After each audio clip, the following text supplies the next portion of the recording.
is a roll call. Joyce? Garcia Sierra, Hamilton, Hardy, Yeah. Maldonado, Potts, Here. Sanders. Here. Udell. Here. We have a quorum. All right. Next item on our agenda is approval of minutes. We have minutes from the February 22nd, 2024 meeting, and those were included in your packet. I move for approval. Okay, we have a motion to approve. Is there a second? Second. Okay, then we have a motion and a second. Is there any discussion? Seeing none, all those in favor signify by saying aye. Aye. Aye. Those opposed, nay. The motion is carried. The minutes are approved. Item number 4 is public appearances for non-agenda items. We have no one in the council chambers with us. Is there anyone online? I'm seeing a shaking of heads that says no. Okay, we'll move on to item number 5, which is our B-Cycle update with Helen Bradley, who's the general manager of Madison B-Cycle. Also included in your packet was the 2023 B-Cycle annual report. Mike, I don't know if you had any introduction you wanted to do or just turn it straight over to Helen. Turn it over to Helen. It's all yours, Helen. All right, good morning. Can everyone hear me okay? Yep, Yes. We can see it and we can hear you. Oh, okay. All right, good. Good morning. So I sent out our annual report just to summarize kind of the 2023 season overall for B-Cycle, and then we honed in on some of the metrics for performance for the Fitchburg stations. So, today I'm just going to cover a little bit of what was covered in that packet, and then I also just have some additional data to share specifically around the CETA sponsored stations, and then what our plans are for 2024. So I'm going to go through these fairly quickly because some of these you've seen them before, but they're just new statistics. So this is the breakout of our membership group, our demographics for B-Cycle for our entire system. One note to make is, which this is not new, but just as a reminder, B-Cycle is now 100% app-based. So all checkouts are done through the app. We've kind of done away with our old station kiosk computer screens. Those parts just are becoming less and less available to us from a supply chain perspective, and we've just kind of made the decision that the app is the future of the business anyway for micromobility, and that's where we're gonna transition our focus. So just a heads up on that.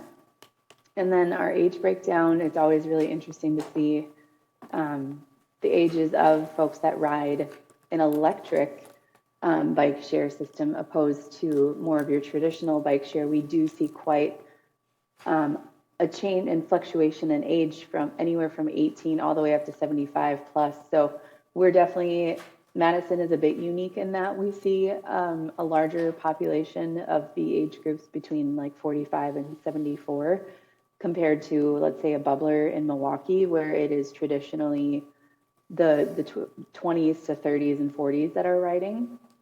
I simply attribute that to having electric bikes here.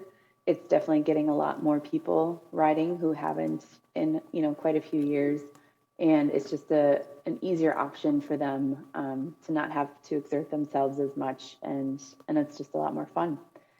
And then just some overall statistics of our total trips for the year. I'll go more in detail here, but we had 544,000 trips in 2023, which is a 60% increase just over 2022. So pretty crazy year. This is a membership breakdown, just who our riders are. So out of our pass types that we had for in 2023, our annual members rode the most, which is not surprising. We see a lot of members through the UW campus, through Madison College, through kind of like our commuters, we'll say, our annual members, and they do ride the most. And then just kind of breaks down by pass type. And then we did include last year, because we still were hosting CrossFit in town, we sold a specific pass for that to kind of track usage, and we saw a decent amount of people rode, but honestly, nothing substantial enough to be to continue that. And CrossFit's not coming back this year, so we're actually okay with that. Got to transition here. So, like I said, ridership was up more than 60% year over year last year, and here's a chart to share just exactly what we're talking about. So, right out of the gates in December, we were already seeing record ridership, and we think mostly in that time of year, that ridership is coming from students on campus, because it's for them, it's either they walk or they bike or they take the bus. So they kind of sustain us in the off months where the weather isn't so great. And then come July, August, September, then we really see an increase in ridership from tourism, just from, summer activity, recreational rides. And then certainly, not to say that this doesn't help, but we did launch Fitchburg last year, right? So we definitely saw some huge trends in ridership to and from Fitchburg, within the city of Fitchburg. And we'll talk more about that too. And then just for some historical detail, I always like to see kind of where we have come from. So this is just going back to 2018. We did launch e-bikes in June of 2019, and you can kind of see with the electric bolt there, I've indicated how just significant electric bikes are in bike share and how much we've seen an increase in ridership since introducing those. And I didn't pull the data to share with you yet for the month of March because we've just launched March 15th, but no surprise, we are already on track to beat last year's number for March by probably 2,000 to 3,000 trips. Weekly right now, the first week we were open, we had really great weather this year. We were up 200% over last year. So I'll share more of that data as we continue into our season, but pretty exciting news at this point. And of course, if the weather stays decent, we'll continue to see more and more ridership. This is our heat map to share kind of just, this is where people are riding. So this is tracked by people opting in to our app to have their trip tracked on the app. So this is true data, where we have stations and where we might look towards the future to install stations, and also where are the most popular routes. So clearly where the red is and the white is just the bulk of our ridership, where people are going, and then the yellow is new and or just more, popular as well, but not seeing the density that we are in the downtown area. Really interesting to see that the Monona to Fitchburg to McFarland track has filled in quite a bit compared to last year, now that we have stations, and you can clearly see where people are riding in Fitchburg. Again, as the season goes on, I will continue to zoom in on the Fitchburg ridership, and I guarantee that that line is going to start filling in, especially with some of our new stations. This year we launched our season with 493 bikes. We're at 96 stations and counting. We continue to add new stations all the time. We have a few new ones coming very soon. We've already added 3 new stations for this season yet, which I didn't include in this number. So we are just shy of 100 stations now in our entire system. Here's the station map to take a look where we are. So we've now really filled in. We have 15 stations in the city of Fitchburg at this point. We still have yet to identify 6 or more stations as part of our TAP grant project that I'm working with Phil Group on. And also, in addition to that, for Madison, we are also working with them on a TAP grant for bike share, and we have about 7 more locations, typo there, locations to identify. And some of the Madison locations that we are looking at are going to really help connect Fitchburg. And we're also looking at some locations in Fitchburg along like the Rimrock Road, Badger Road corridor. So that'll be a really nice connector as well. So more to come on specifics there. I didn't want to delve too far into those because we're really still in the stages of identifying. And we will share those once we have some more concrete locations. Just wanted to share some of the data specific to Fitchburg. This is from the 2023 report that was sent out. So just by checkouts by station for the entire year, keep in mind as you look at this, some of the stations we literally added in November, and we closed December 15th, and we all know what weather is like in the fall and the winter. So don't be shocked that some of these are a lot lower than others. This year will give us a really good view of truly how much people are going to ride at these new locations. But excited to say, the McKee Farms Park location, the Hatchery Hill, and the Wyndham are at the top. And Oak Bank is performing really well. So we can't wait to see how the Oak Bank Dolly Bike Hub kind of area fills in with some more density as well. This is a different perspective. This is the same stations, but this is checkouts per day. In a successful, fully operating bike share program, we like to see 3 or more checkouts per day at stations. So we are hitting that for some of these, or just almost there. Wyndham and Oak Bank and McKee Farms certainly at the top of the list. And again, some of this is just a little skewed because of the installation time period, but we'll have a really good idea this year. One I'm really surprised about actually is the Limerick being out, where it is, and Terra Besa. It's still seeing quite a bit of ridership from, let's just say the tenants of those developments.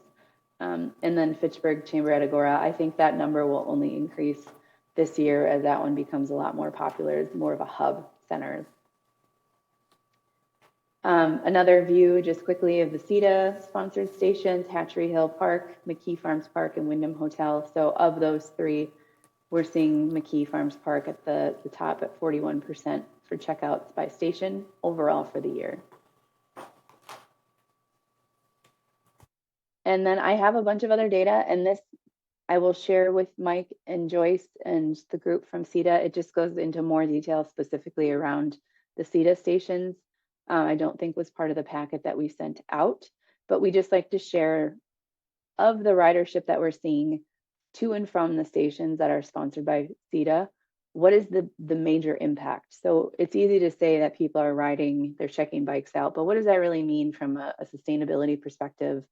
Carbon offset. So we saw over almost 14,000 pounds of carbon offset just from trips leaving from the CETA stations, which is equivalent to, we use the, I forget what website, but it's almost 58,000, equivalent to 58,000 miles driven by an average gasoline powered passenger vehicle. So people are replacing single occupancy vehicle trips with B-Cycle, and we love to share the data there.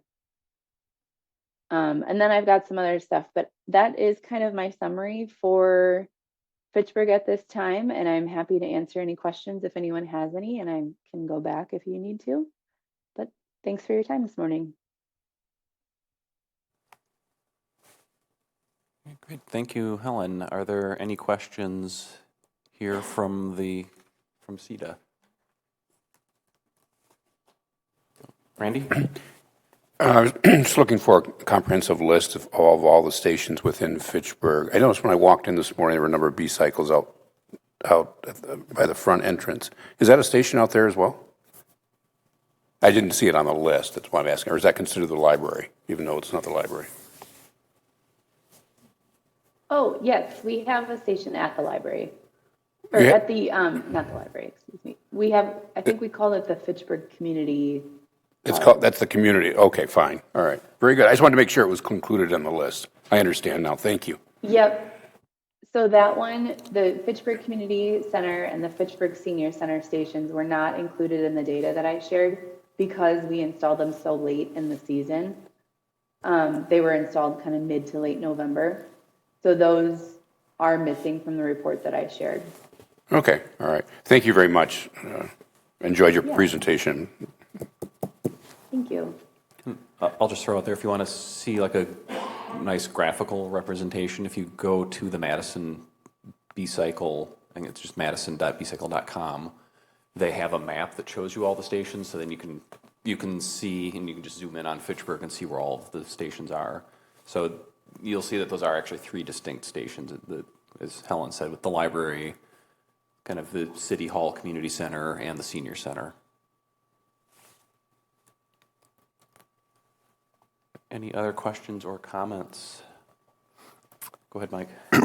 I just wanted to thank Helen for all of her work and efforts here as we launch the system and also now with the expansion of it. And then I just want to thank CETA members as well for venturing out there with us with that initial 50,000 to kind of kick off the launch. I think you can see the impact that it's already had on our community, and I think it's just going to grow as we go forward. So thanks again for taking a leap of faith with us, and folks like Mark Hamilton and Andy who have been helping to lead the cycling efforts here in Fitchburg. Next, I would also echo Mike's sentiments and thank Helen for being such a great partner with us on this adventure. And congratulations again, Helen, on your award from Destination Madison. That was definitely well-deserved. Thank you. I've almost forgotten about it, Joyce. Thank you. All right, if there's nothing further, say thank you, Helen. All right. Thank you. Have a great day. And I did include a link to our website in the chat, just in case anyone wanted to take a look. Thank you. Great, thank you so much. Okay, we'll move on to item number 6, which is resolutions and ordinances. We have resolution R-24-24, approval of the 2024-2028 Parks and Open Space and Recreation Plan. Scooter coming. The Park and Rec Director short at the moment. He's supposed to be listening in by phone to the B-Cycle report, and then he was going to come down here. I thought the B-Cycle report would last a little longer, so I may have misled him.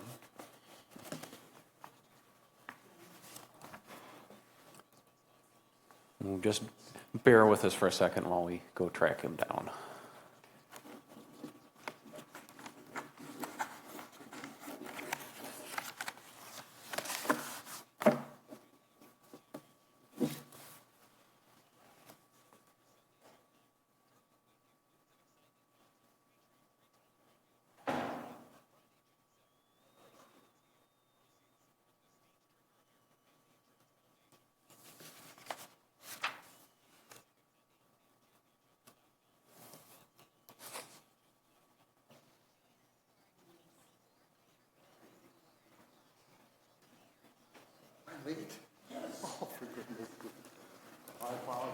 Well, that's what you get for listening to my recommendation.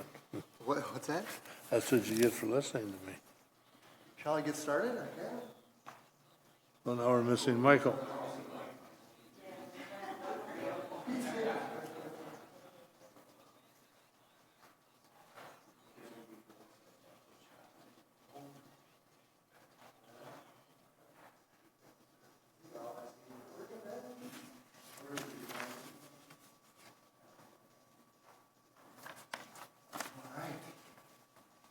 All right, Ann. Ann downstairs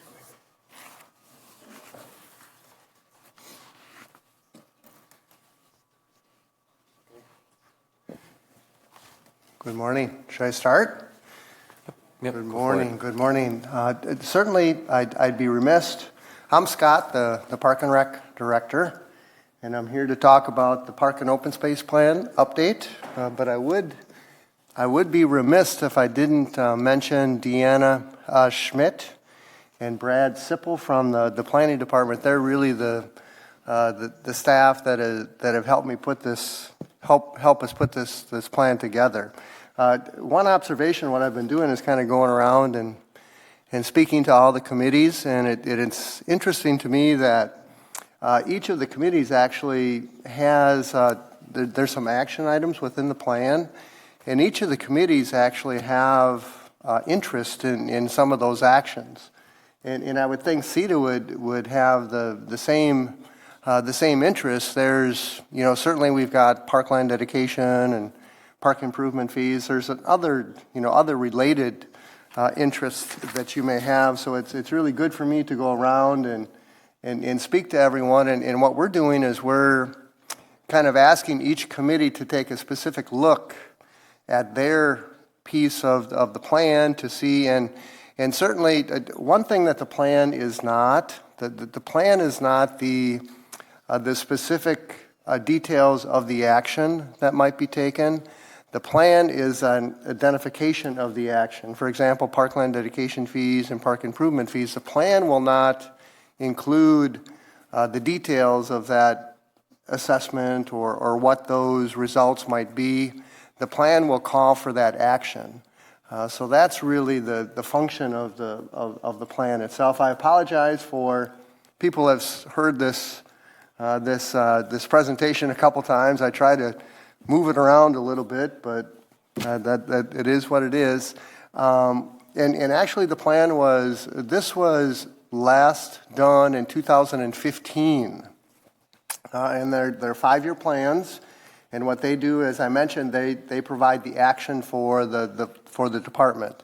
What's kind of interesting, which I'd like to share with you, is when I do host reports for each of the years. So what I did is I went back and looked at the host report for 2015, and actually that's part of the material that I left at your desk. At one side of the gray piece is the report of September 2015, and then the other side is a report that was done in 2024. And it was kind of interesting. I was able to kind of compare the two reports. For example, the top portion is really the staffing within the department.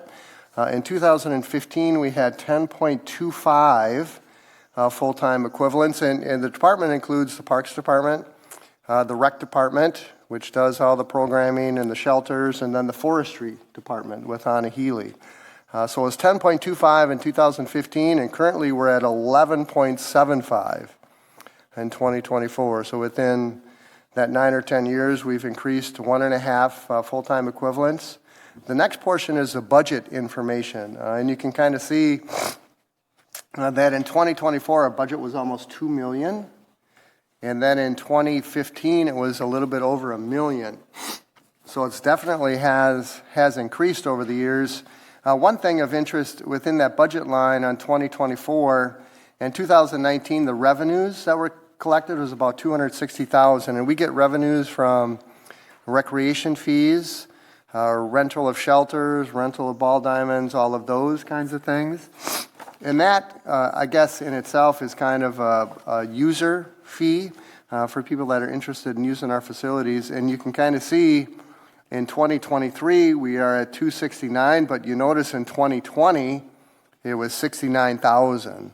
So that's when COVID hit. So what's good for me to see is that our revenue in 2023 is back up to past COVID or pre-COVID amounts.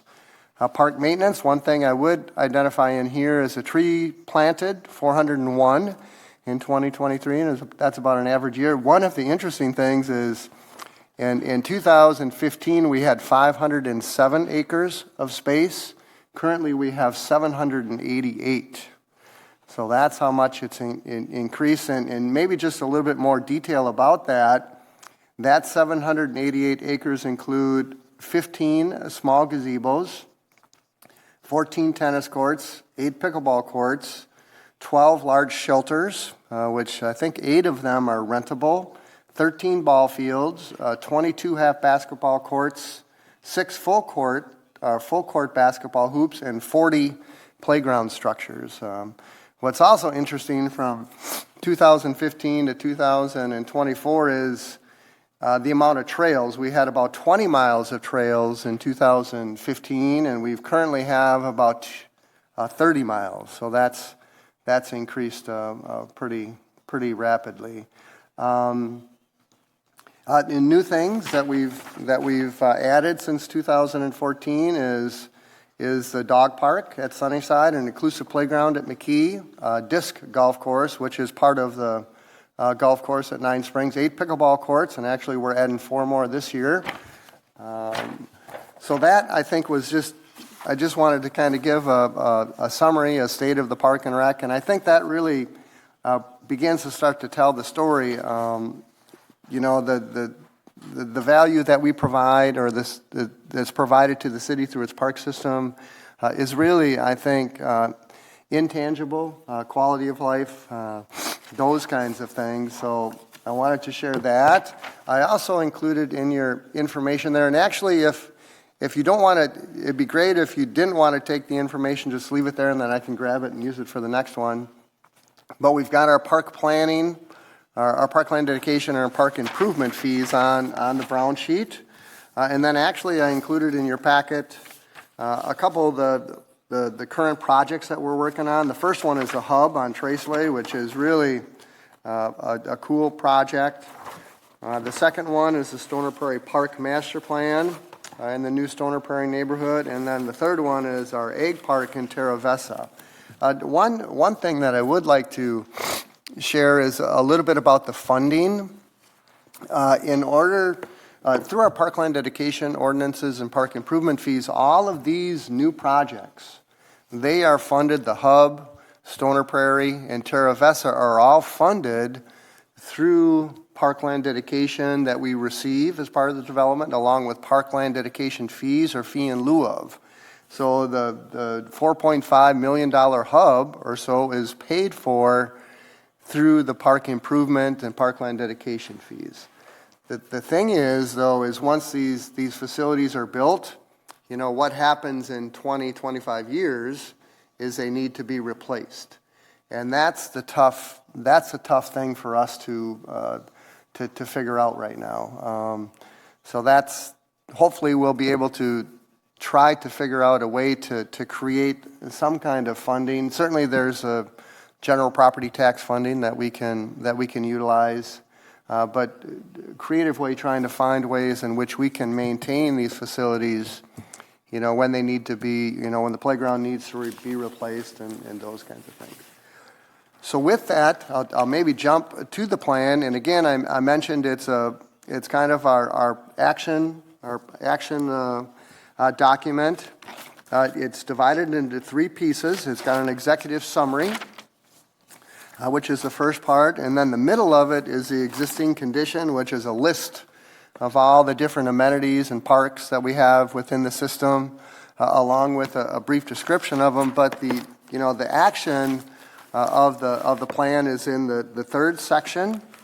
And let me just read, if I might, the action item framework. Recreation in public spaces can take many different forms. Conventional forms include basketball, volleyball courts, baseball, softball diamonds, play equipment, and nature activities such as walking or hiking. These conventional forms will always have a place on public spaces. This section of the plan looks beyond those conventional forms and looks at recreation on public spaces through the following framework. We've got 3 S's. And this was kind of created when Wade Thompson did the plan in 2015. So we always want to focus on the 3 S's. Sociable, which include people. Parks provide locations for people to gather and to meet up with other folks. Solitude, the system also provides a location or a place for people to kind of defray or debrief or relax. And then Seams, which is our bike system. That really what we tried to do is we tried to connect all of our parks through our trail system, and certainly with all the regional trails that we have within the community, we want to connect to those regional trails. Vision. The Fitchburg Park Open Space and Rec System strives for an appropriate balance of passive and active recreational social opportunities and responsible preservation and sustainable stewardship of the city natural environment and resources. So everything that we do within the Park and Rec Department is focused on those those frameworks. And then we've got a list of, goals, and I won't read them, that those are kind of specific goals. And then after that, we've got action items, which kind of presents the direction that we're to go. And let me find one.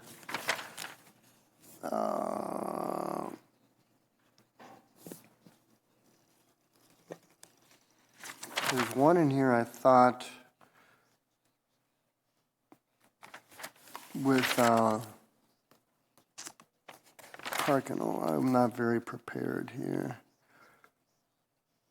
Oh, here we go. Explore a revision of the system's classification and standards, parkland dedication, open space requirements for development projects, and process to identify future system priorities. So that's really the action item that might pertain to this group. There's certainly other ones that pertain to it, but then that specific action will be separate from the plan. It'll kind of be a separate document, if you would.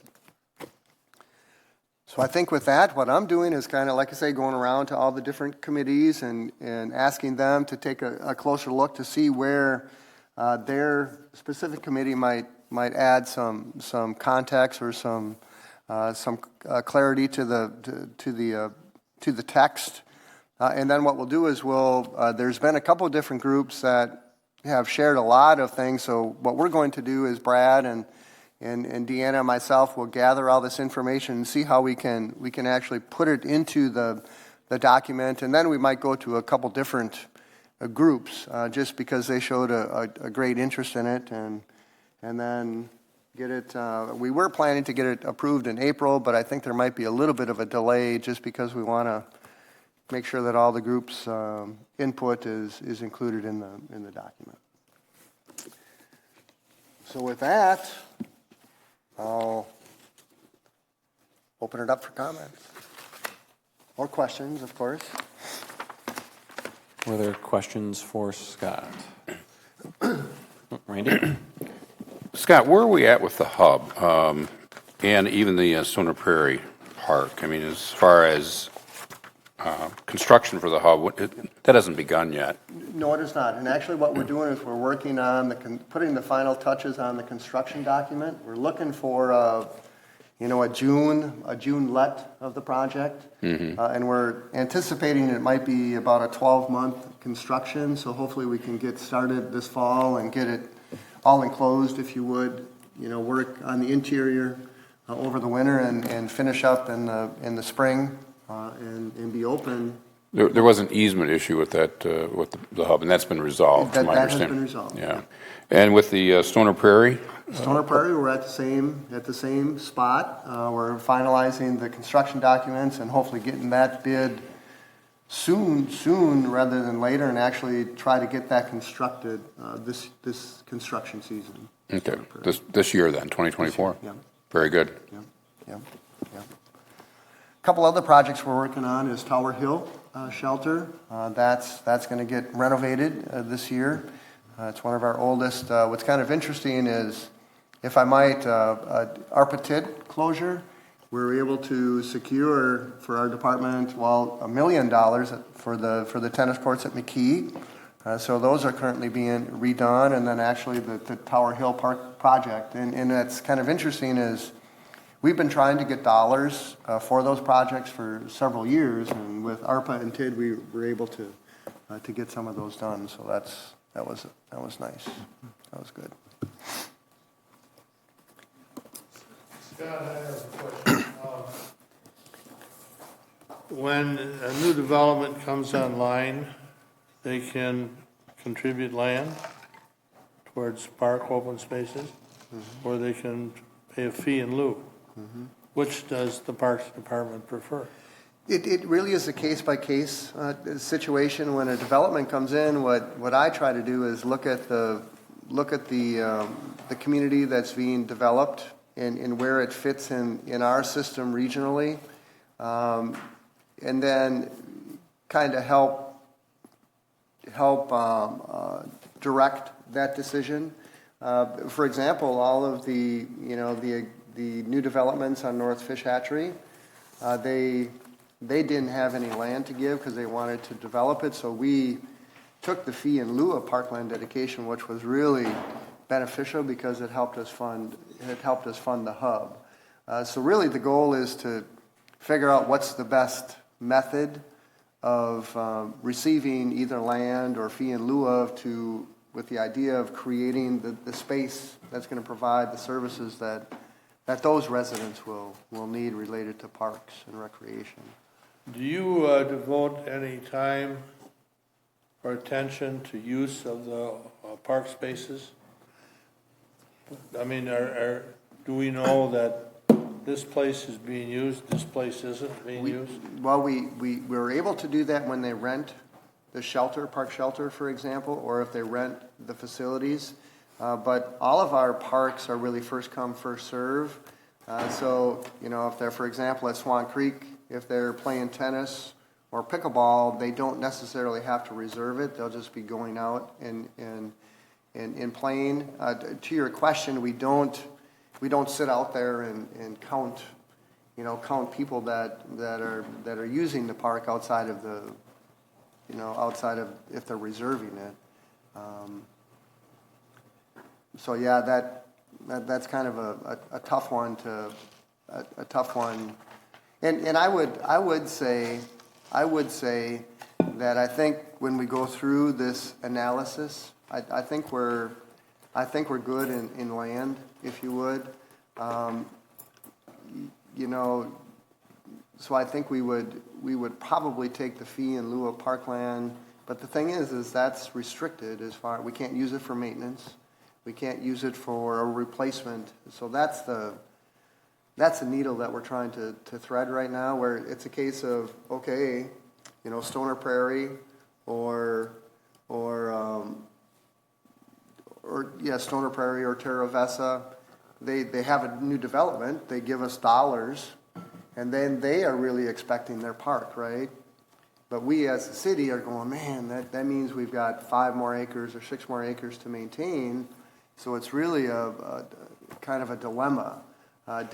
We've got to build it, right? Because the new neighborhood is expecting the parkland and the improvements and all of those kinds of things. But it's with our capacity, it puts a drain on our capacity to maintain it. And I think what we're going to do is through the CIP process this year is take a good look at that. And it may end up being that we need to begin to start to put more dollars in the operational budget just to maintain and replace, these 40 playgrounds. And in theory, you take a look at 40 playgrounds. A playground structure will last 25 years. So you're going to have to, in order to get 40 of them, you're going to have to get 2 a year, right? You got to redo 2 a year, and that's like $50,000 a piece. So that's $100,000 just to get on a rotation for the playgrounds. And we don't have those dollars allocated at this point. And you can't get it from new development.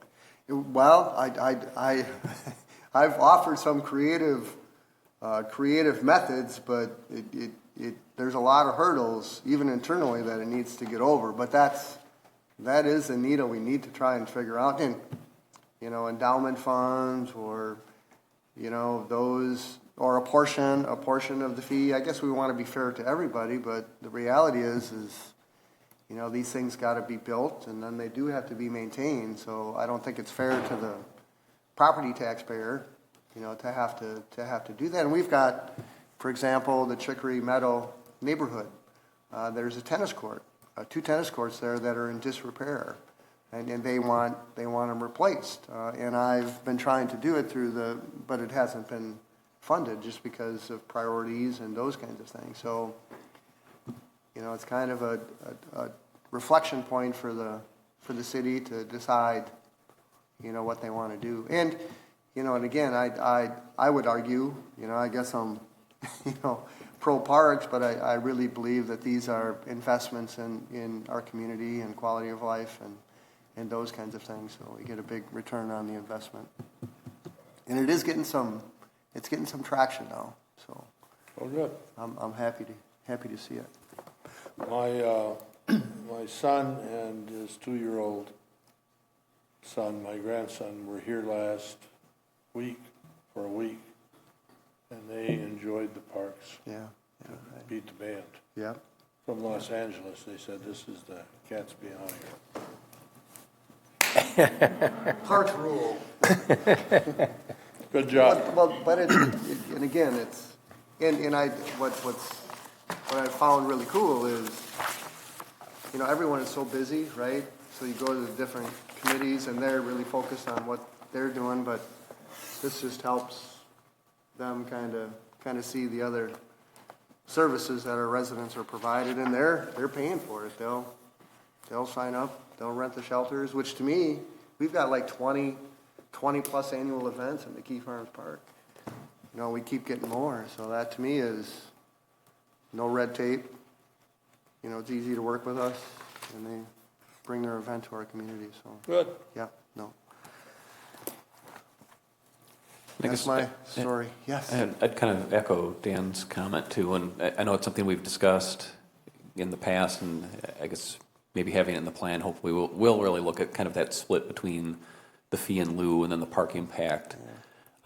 Especially, I think the numbers that you offered us, you have about another 280 acres since the last plan.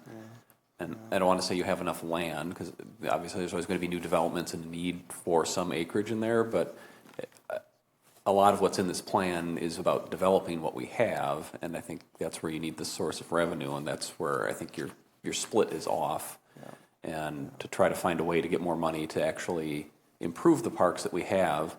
And some of this is also just coming from my day job and dealing with the DNR. I think that they're finding themselves in the same situation where they've gone out and through the stewardship program, and similarly they have guidelines of like this much money has to be spent on acquiring acreage, this is for improvements, and I think they're finding themselves in the same boat of, we've got all of this land now, but we don't have any money to develop it, and it's great to have the acreage, but people need to actually have some activities to do when they're there. Not that we can't have some just set aside as natural areas, but I think it's not just Fitchburg, it's a larger issue that I think kind of seen within the industry. So it's definitely something that we and I think CETA should be looking at as well. Mr. Chair. Just a question, Scooter. Are there any conversations kind of through the park directors, let's say your statewide association or group, to any conversations with the state legislature about, I'm talking now this park improvement fees, that let's say a percentage of those could be used to set up a capital replacement fund? Yeah. So that way there would be a more sustainable kind of program long-term, not only to make those improvements initially, but build up some kind of capital replacement fund. So in 25 years, you had some more dollars to work with. Well, and I think we're all running into the same hurdles, Mike. I know there's been talk of creating, similar to Illinois, they have park districts, which are basically taxing jurisdictions. So they're able to have a separate tax. You got the property tax, but then you also have the park tax. And seeing that, I see that as a potential way on, but our state association is really, that they're not too interested in that. But I think that, that may be a way that each individual community can thread that needle, if you would, that, okay, City of Fitchburg, we're gonna, as part of your taxes, we're gonna put a 20%, add 20 cents on I don't know, just a way to generate some dollars. But there's so many other competing interests within the community. I'm almost positive that the community would support, some additional taxes, set aside for the park district. But that, I think, I'm really interested in seeing how we can, how we can look at that conversation and see what we can come up with. But that's one thing that's what Illinois does, is they basically have a park district. And then it's a separate taxing jurisdiction, and then they tax, tax for this, for the capacity that they need.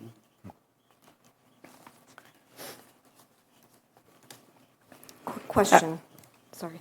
The Chicory tennis courts, that has not gotten through this process enough for it to show. I kind of skimmed, but it's 87 pages. I couldn't find it in here.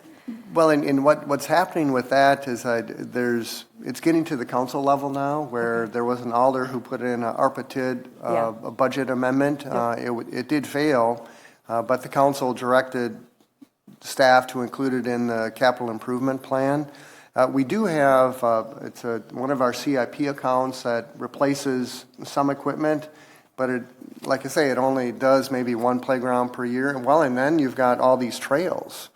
All these trails, when you got 30 miles of trail, it lasts, you got to replace a mile a year, which costs, I don't want to say, but that's, and we get like $35,000 a year, so it doesn't, I think we can replace all of our trails, not to make fun of it, in like 100 years. So it just doesn't match, but the Chicory Meadow situation is bringing it to light. So I think we're going to have an opportunity to include some dollars in the CIP, because we get about 60. We could probably use 260, but. Yeah, okay. So it's. So it's premature to put it in here. But what I'm saying is I think the council is going to be interested in figuring out, because we've got 2 courts at Chicory Meadow, we got 2 at Swan Creek, 2 at McGaw, that are in the same condition, right? So it's. What do? Maybe we replace 1, instead of 6, maybe we have 3, just to try and provide the service, but, not break the bank, if you would. Okay, thank you. You're welcome. You're welcome. Scott, are you ready for me? Do you have your things written down that you can share with me after? I have tons of stuff in here but I have some just general questions, and then Sure, I'll just make some comments from kind of the economic development standpoint. First of all, the one thing I was wondering, in this report, it mentions standards and assessment framework, but it doesn't note what the resource is. So I guess if we could get the resource for what you're basing this whole plan on, because it doesn't really say, it just says based on the standards and assessment framework, but if we knew. Those are national. Okay, Park but and you Rec should have that someplace in the very beginning, so people know where you're coming from. Sure. And then another thing that might be helpful for your kind of report would be to share like how many parks you actually mow and how many, because to me that's man hours. And a lot of the park acreage in here is kind of undeveloped or passive. So I think if you had like the amount of parks that actually require maintenance, say every couple weeks by mowing or something like that, I think that would tell a big story as well. And from an economic development standpoint, I mean, one of the things that when Mike and I sat down and read the draft and then sat down with Brad and talked to him, the really big thing that I think we're missing as a community is regulation-sized fields where we can host more regional tournaments and maybe beyond. I know that when we met with the Madison Area Sports Commission and went through, you were there, through the plan, that was one of the things that we really need to focus on if we want to use this as a tool to bring heads and beds or, and then there's other things you can look at as far as dollars. I know we've talked about the Friends group, and maybe you could share a little bit about the pickleball tournament, because that was, something that just happened this year, where you worked with the chamber to bring that tournament here, and then they actually helped you with getting some infrastructure that was needed for the tournament. So I think that's one area that we could look at. And as far as the fees, this was a concern that came up from the Housing Advisory Committee based upon our housing plan. So if you look at our housing plan, they did a comparison between our peer communities, and our fees in some areas were higher than our peer communities. And in the plan, it talks about that we should look at our peer communities for parks. So I think that was the reason why the fees were looked at and it's coming from affordability for housing in Fitchburg. So I just want to be clear that that's why, and there is a recommendation in here to review the fees, and I think that's important for so many reasons, as far as maintenance and replacement. And I will tell you, Scooter, that Mike and I put on our WEDA, which is WEDA, our association, for our lobbyists to look at the park fees as a priority for one of the things, because we feel like, it's a great amenity and it is something that people look for, but you also need money to maintain. not only develop but maintain. So that was another thing. And so some of the other questions I have, I can just,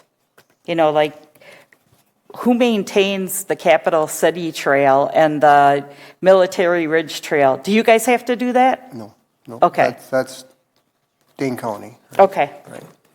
I have too many notes, Scott. Oh, one question I had. Has this private land conservation, has that happened ever? I don't believe so. Okay. I thought it was kind of an interesting concept to have in here. And then when you're going to accept land from a developer, do you kind of look for, if they're going to do a development and they're phasing, say, do you look at the next phase to see where you can bring parkland in to join? Right. Is that how it works? Oh, right, and then actually regionally outside of that specific development, we look at the whole and how they all connect and provide diversity and sociable seams and solitude. Because would this private land conservation, would that be something that we would look at for like Moraine Edge Park? I think it could potentially be a partnership, if you would, through easements or permissions or those kinds of things. I think that's a interesting strategy that could be potentially utilized to try and bring in the Moraine Edge Park, if you would. Okay. Well, the other things that I have, I guess I can just put in a note to you. Perfect. I don't want to speak from CETA. Maybe I'll speak from our Joyce? department then. Sure, But Sure. no, it's, we believe the parks are a huge economic development driver, and I just think we could bring more here. And so there are some areas in here where I do reference the chamber and also the Madison Area Sports Commission as a partner. I don't know, we'll have some offline conversations about some ideas, but that's just my comments. Do you have anything, Mike? Did I hit on everything I just had some other questions Oh, outside of the report there. Yeah. okay. Could you give us an update on the pickleball expansion project? Sure. Just because that was something that I know CETA and the chamber, are very interested in. Yes. What we're currently doing is working on expansion. We're going to include 4 additional courts if you're familiar with the park to the east, there'll be 4 additional ones. There'll be a patio in between. We started a patio, but we'll have a patio in between. We're going to have lights on the pickleball court, and actually that's at the same stage that Stoner Prairie and the hub is, that we're working on the construction documents, and we'll get that bid soon here, and hopefully get those constructed by the end of the year also. Okay. So. Thank you. And that's, to Joyce's point, that's an example of where it's a local asset that also, with the expansion now, will offer us regional opportunities to work with the Madison Area Sports Commission and our Fitchburg Chamber Visitor Business Bureau to bring some tournaments to that location and everything. So we appreciate your help and coordination with that and with the Pickleball Association. Absolutely. And the park system is really a function of CETA, right? It's kind of an economic, I see it as economic development for the community. It's kind of brings people here, we hope, and then they see what we've got and decide to bring their family here, right? Yeah. Mm-hmm. And then my other question is just, could you just give people a little overview of the Oak Hall Cemetery? Just because that, again, is something unique, and I know you do a lot of work in that area and oversee that. So just a little overview, or kind of how those operations. Sure, it's an opportunity for me to plug the Oak Hall Cemetery. That the city does have a cemetery, and actually it's out on Highway MM. If you go, south on Fish Hatchery to the stop and go lights, turn to the right to the west. We've got Oak Hall Cemetery is up on the hill. So I'm the cemetery section, so I sell cemetery plots. At the cemetery, and I sell maybe 25 to 30 plots a year for the cemetery. So it's a cool vista up there, and like I say, I will I should share a story. A long time ago, I used to do park tours, and I took a senior housing group, and I says, "Wow, you guys probably want to go out." So I went out there. We went out there. Oh, they got a kick out of it. I says, if you're interested, I'm always selling the city, But that's a cemetery joke, I guess. That's for us cemetery. But I tell you, it's what happens is that the families will have a service up there, and then there'll be others that kind of see it and want to. And it's kind of a blessing for me to do it, because families come in all different shapes, and it's a sad time, but then I try to make it it's kind of I don't need to share my religious beliefs with you, but so it's, what's that? Oh, I get confused. It's actually on M. It's up on the hill, yep. You didn't tell them people are dying to get in there? Well, nobody's bitching from out there either. Actually, I have one more question. Sure. The rental fees, how do you base those? Do you look at peer communities to see what they're charging, or? We do, but it's supply and demand too, right? We do raise them, but we don't want to. On the recreational side, we don't want to, because our programs are typically for the families, so we don't want to. We want to be competitive with the other communities, but they're actually a little bit less. But certainly, like McKee Farms Park, and that's a heavily used. So we've been trying to raise that a little bit, not to gouge anybody, but certainly trying to supply and demand, if you would. Do residents get a break? Yep. Yeah. Yep. But people have kind of figured that out too. They just, have a resident reserve it, but that's okay. I have one question. I just want to circle back to the Chicory, and that did come before council. Alder Herbst brought it forward as an amendment. Did I hear you say that it did not pass? The ARPA TID, I believe I believe they No, said. it did pass. I just want to make certain that, I thought I heard you mention that it did not pass, but it was a unanimous vote and it was moved forward. Kind of, because I know that's an area that you have an interest in. So it's going to be included in the CIP? No, No. it's going to be, it's on the amendment for the ARPA dollars. Okay. Yeah. Oh, it did approve? Okay. Yes, I'm looking at the previous minutes. I apologize. Okay, just want to make sure we're aware of that, and that project should move forward. In 2025? Yeah, I don't know the exact date of it, but it is on the list. Probably 2025, correct, but just because of where we're at in 2024. I apologize.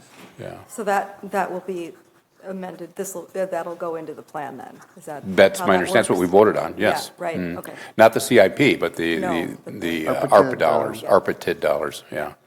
I don't think it would fall under TID. It could, I suppose. We'd have to ask Misty Dodge on that, but. And then that court has some significant problems. Oh, Yeah. yep, and Yeah. was Swan Creek and McGaw are in the same. Sure. Same condition. Yeah, but we have a challenge ahead of us. So, Other questions for Scott or comments on the plan? I was just going to comment on our FitCore donation. Do you want to just mention that project in McKee Park? Well, and you would know the details as far as who donated it, but we did have a development group donate, it's an 8-station Ninja Warrior fitness course, and actually it's being installed in McKee Farms Park as we speak, and we'll do a ribbon cutting this coming, as soon as it's ready. We're actually looking for volunteers to demonstrate, if there's any volunteers to demonstrate. Well, or if you know somebody that would be interested in demonstrating. But, yeah, you could recognize a... Yep, that was by our friends at Venture Capital, Mike Thorson and Ned Hoyt, and it was $100,000+ donation that was gifted to the community, not only the equipment, but also kind of helping with the installation costs and everything there. So very much So- appreciate that. And Yeah, so from a revenue, how is it going to be used? Is it going to be a just- rented adventure thing, or is it just like a? It's just playground like a kind of- playground, yep. Yeah, okay. Just a playground. Yeah, okay. and we'll make sure to invite CETA when we do the ribbon cutting Right. and the grand opening. You guys are helping with that, yeah. Yeah.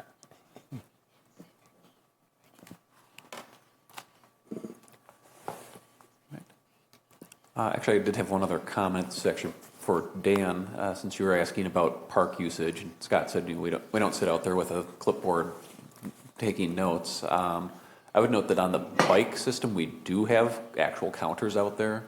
So if you're interested in like the number of people biking through areas, the city does actually own counters that can track when somebody walks or bikes in front of them. And I know Phil keeps track of that. So if you're interested in that data, that is at least something that's out there.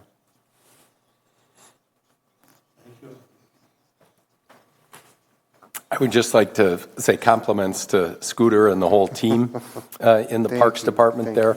That is something that Fitchburg is known for, and all the quality of life rankings, highlight our park system, our trails, and those types of amenities. So you guys do a lot of work with maybe under-resourced budgets there. So thanks to you guys and all that you do, because it really reflects positively on the city of Fitchburg and our community.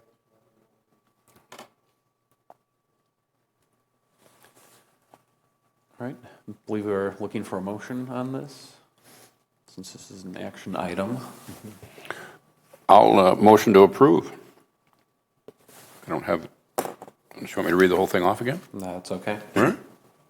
I'll second. Okay, we have a motion and a second. Is there any discussion on the motion? Okay, seeing none, all those in favor of resolution R-24-24 signify by saying aye. Aye. Aye. Those opposed, nay. The resolution is adopted. Recommended for adoption. Right? Couple Sundays. Yeah. Okay, thank you, Scott.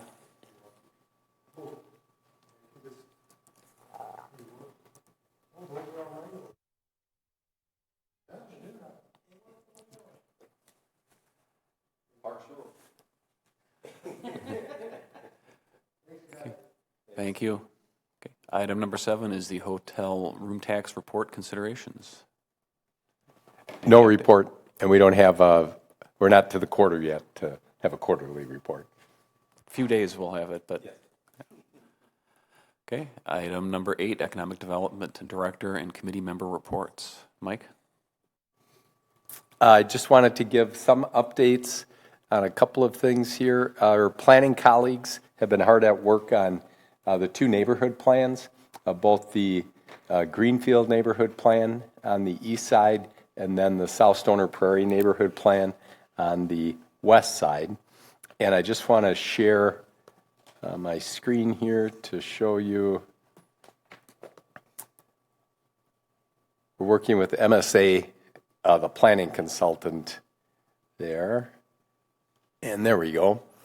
So what they did was they put together some kind of bubble maps of some land use concepts and how that neighborhood could kind of look.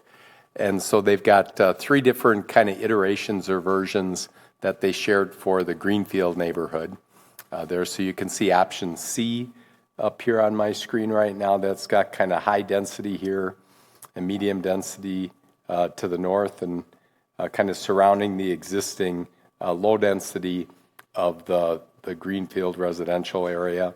And then they've got some agri-hood areas here, both east and west of Sain Road, and then more high density, medium density, and some open space that flows through here on this one. And as you can see, it's just identified the possibility of another potential interchange along US Highway 14 somewhere in the corridor, possibly in the future. That, of course, is like a 10-plus year initiative working with WISDOT to site and locate something like that and then make that investment. But they just wanted to kind of put that out as a possibility there. Then this is option A here that again still shows some high density and medium density between Sain Road and 14. It's got a neighborhood mixed use up there in the northern part, and then still including the agri-hoods here on the east and west sides of Sain Road on the southern end there. So that's another one. And then this is option B. And this one introduces the potential for kind of a business and industrial park between Highway 14 and Sain Road. And then it still includes some mixed-use neighborhoods to the north, some medium density. The agri-hoods are still here, and again, medium density, and then some additional low density to the north here. So just wanted to share those with you. With our purview here, not only looking at it from a business and industrial standpoint, from a community and economic development perspective, but then also as the housing authority, for the city of Fitchburg, as we look to add more land and inventory to kind of stay ahead of the needs, both from a business and industrial perspective, but also across the whole housing product perspective. Everything from apartments to duplexes to condominiums to single-family lots. We just are in need of inventory for all of those uses. This one has been a challenge when you're looking to kind of incorporate a neighborhood plan that envelops an existing rural residential kind of subdivision there. There's a lot of stakeholders, so trying to balance those needs of the community, but also with some of the questions and concerns that the existing residents have, and how does that happen even from a neighborhood plan standpoint, and then also from an implementation standpoint, especially with the cost of utility extensions and things like that. So this is Greenfield here. I just wanted to share that one with you. And then let me see. Last night they had the open house for South Stoner Prairie neighborhood, and get it sized right here. Okay.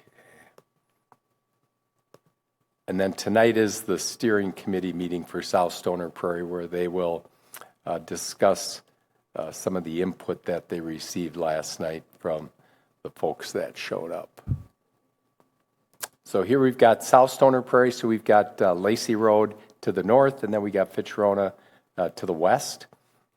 So this one you can see, this would be a Commerce Park Drive extension to the south, so a lot of high density in this bubble here, and then some medium density, some mixed use right along Lacey Road, and then abutting Fitchburg Road to the west. This one actually shows a potential school site for the Verona School District here, elementary school possibly in the future, depending on the number of housing units and population density and everything here. Then it's got some more medium density and high density and then low density here. This little 30-acre area, this has some topographical. The folks that own that are not planning to have that, have the aggregate excavated from there. So that's going to kind of provide a unique feature that hopefully can be turned into kind of an amenity there from a recreation standpoint, and that'll kind of flow through that area.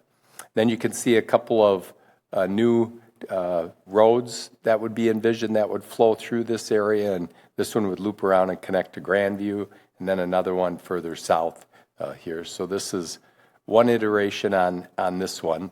And I should say with the maps and MSA, how they kind of characterized it to the folks that were at the open house is, you know, you can kind of mix and match. These are just to kind of get reactions from people to the concepts that have been laid out. But you might say, hey, I really like this on option A, and I'd like to see that incorporated in option B, and you can kind of merge some of the concepts between the two. Then the second one here, this one, again, the big difference is where there was high density here, it brings some more additional business and industrial park because we're in short supply of acreage specifically for kind of that industrial general category.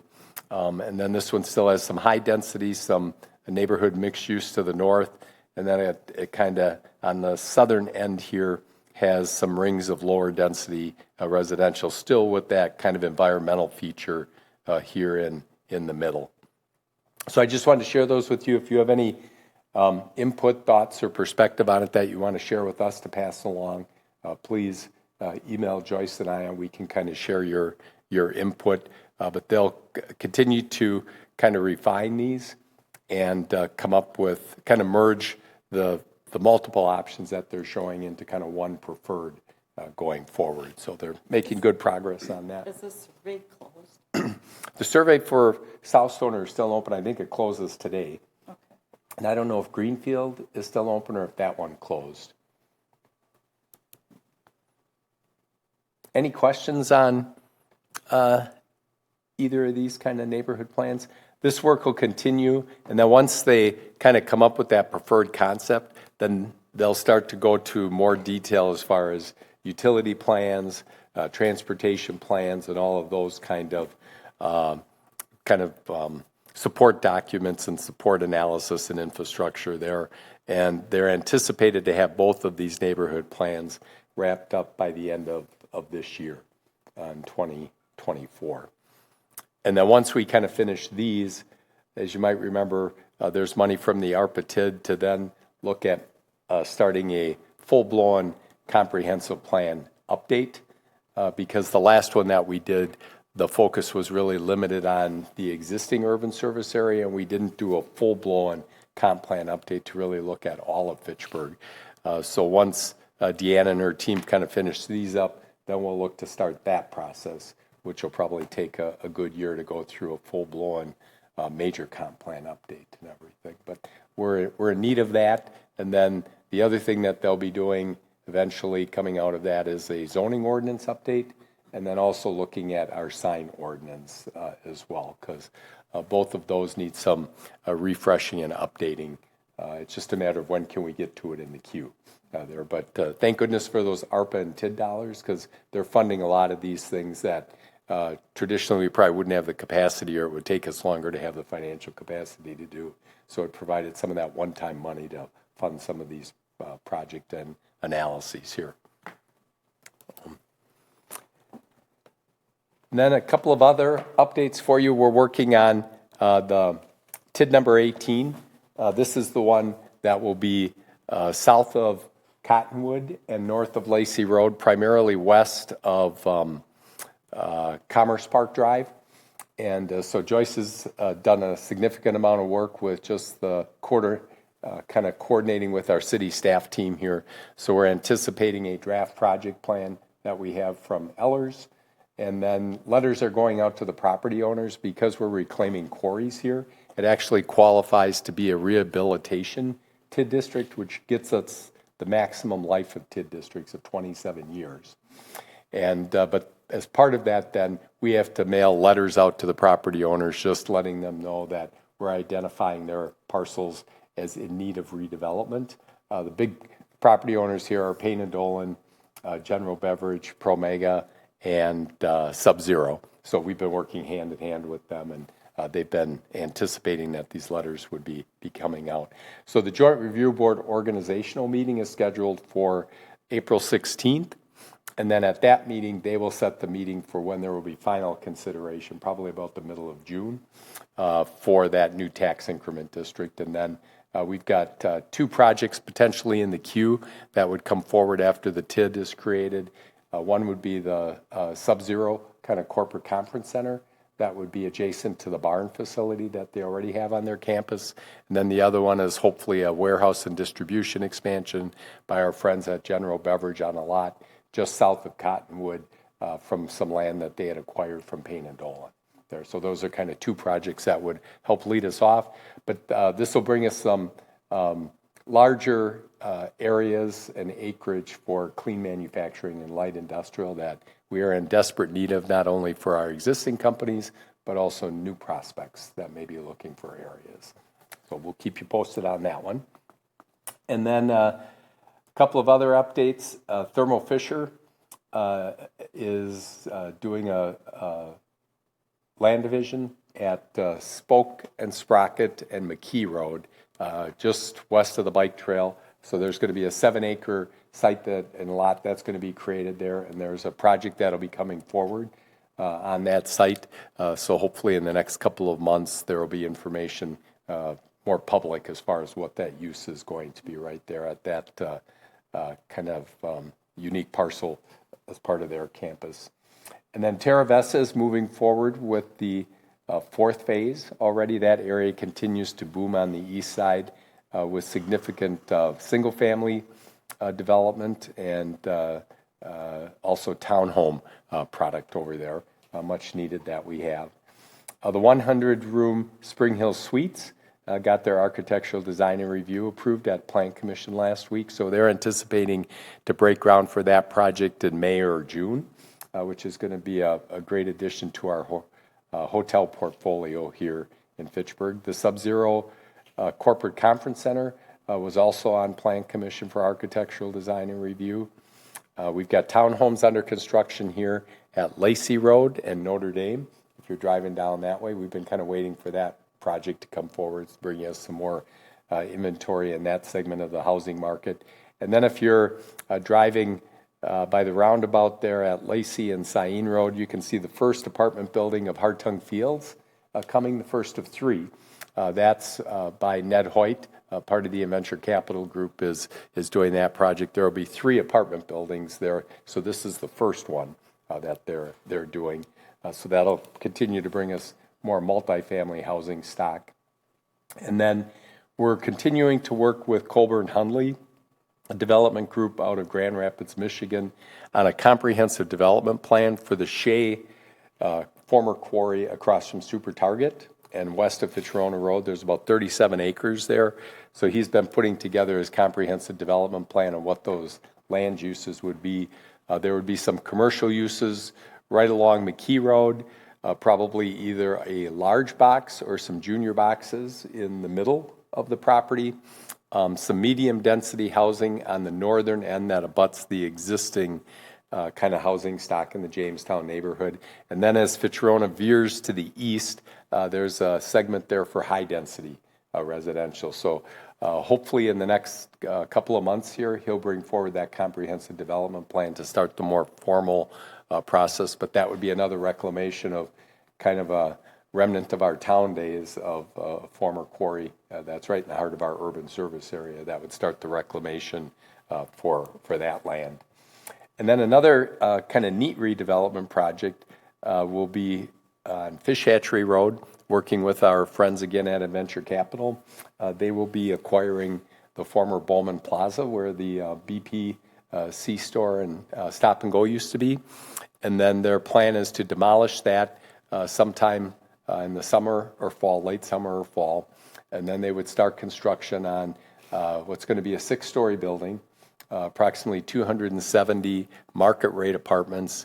And then they're going to bring back about 9,000 square feet of commercial space. The building will be right up to the street, very urban, kind of dense. It'll be the tallest building in Fitchburg there, and it incorporates 2 floors of underground parking in the footprint there. So we're really excited about that project, and it aligns very nicely with our North Fish Hatchery Road vision. And of course, that segment of the corridor from Greenway Cross down to McKee Road is going to be part of the bus rapid transit system. So in, I think it's 25 or 26, there will be 4 platform stations put down the middle of Fish Hatchery Road as part of BRT. So this is continuation of our reinvestment and redevelopment of that corridor that developed when Fitchburg was still a town. Then we have Bella Springs, which is under construction on Index Road. That's the project that we're still trying to look at possibly being our pilot program for the affordable within market rate building. And Joyce and I have a meeting today with Ellers to get an update on kind of the program parameters that they're putting together for that concept. And then we've got a zoning ordinance update that our planning department brought forward. Traditionally, we've had low-density residential has been at a density of 1 to 4 units. And then we have medium density that was 5 to 9, and then high density was 15 or 9 dwelling units plus. And we didn't have any other kind of distinction there as far as once you got to high density. So based on some of our recent experiences in working with developers on projects, we've added now a medium-high density category through our zoning ordinance. So now we'll still have our low density, medium density will still be 5 to 9, but now there's a new category called medium-high density, which will be 9 to 15 units, and then our new high density zoning designation will be 15 plus dwelling units per acre. So it's just kind of adjusting to the housing market and what we're experiencing there, and trying to be more accommodating as we work with different developments and different neighborhoods there. And then on the housing front, in addition to our affordable within market rate, we've got the rent-to-own program that our city administration is reviewing a lot of the due diligence that Joyce and I have been working on with our consultants, Mike Harrigan and Steve Affelbach from H&A. And then we've got some legal analysis from Quarles that once administration has had a chance to review it, then we'll bring that information forward both to the Housing Advisory Committee and to CEDA to review to say where do we go with this program and are we going to proceed with a pilot project or not on that. And then on Monday of this week, Mayor Hooley and I met with Hillary Parker, the new executive director at Habitat for Humanity, to kind of start some conversations on are there any potential future collaborations with them. And then today, Joyce and I and Mayor Hooley are going out to meet with our partners at the Wisconsin Latino Chamber of Commerce, who is located on Verona Road. And if you haven't seen it yet, there's a $5 million kind of federal award that Senator Tammy Baldwin helped them secure. That's going to help them create the gateway and implementation of their gateway kind of concept along Verona Road. And Joyce, do you want to cover the Efficiency Navigator program, please? It's in the contract review with our attorney and the pre-approval process, so hopefully it'll be coming to the council soon for approval. I think that covers everything, unless anybody has any questions. Have you filled the position for the housing specialist yet? The position, both the housing specialist position and the community development specialist positions have been posted. They close this Sunday, March 31st. So the recruitment is still open. If you know of anybody that wants to submit an Have you application. had a decent amount of candidates, or? I'm not how's sure it what the going? numbers are. I know, I think last I heard, were we up to 8? Oh, I thought 6. Okay. okay, no, that's great. Yeah, and then I think there's more in for the community development one. That's going to be in the planning department. So once, a lot of people are on spring break this week from our staff team. So when the HR folks are back next week, we'll find out how many candidates and applicants that we had, and then how many we're going to bring forward as part of the interview process and everything. Yeah, we're looking forward to having some additional staff capacity to help with these various housing programs and initiatives that are out there. I just want to make one quick comment. So as far as the TID letters, those actually went out on Monday. Just so in case anybody from the Department of Revenue is watching, I did mail those out on Monday. I had till April 1st, but I got them out on Monday. And there is a public hearing at the Plan Commission also April 16th for the TID. So that's all I have. I do have one more thing. We're hosting a session with Dane County Executive Joe Parisi.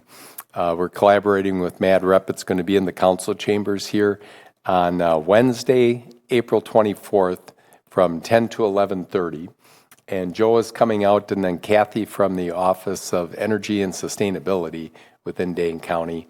And they're going to have kind of a presentation about all the federal dollars that are flowing for energy efficiency and sustainability, and how do we as communities and economic development entities kind of work to secure some of those dollars, not only for the public sector, but also working with our private sector partners as well.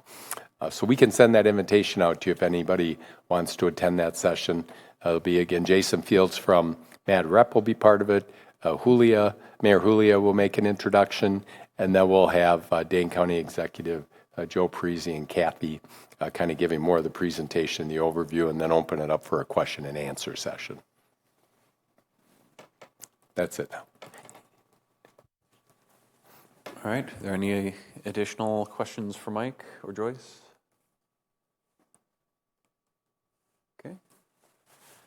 Seeing none, move on to item number 9, which is announcements. Anyone have any announcements? I'll just make one quick one. This comes from more of my state role as chair of the Governor's Bike Council. In 2019, the council produced an economic development impact report on just biking within the state of Wisconsin. I know it's something I think you guys have used and the chamber has used. Well, that's 5 years ago, and we do like to refresh it about every 5 years. So we're in the process of starting that again. So if there's any information that was not included in the last report that you would find useful, if you could let me know, I can communicate that back to, we're working with the Department of Transportation and their economists to actually put the report together. But if there's anything specific that you think would be helpful, let me know and I can pass it on. No other announcements. Move on to item number 10, which is adjournment. Do we have a motion to adjourn? Move. Second. Yeah, we have a motion and a second. All those in favor signify by saying aye. Aye. Aye. All right, we are adjourned. Thank you.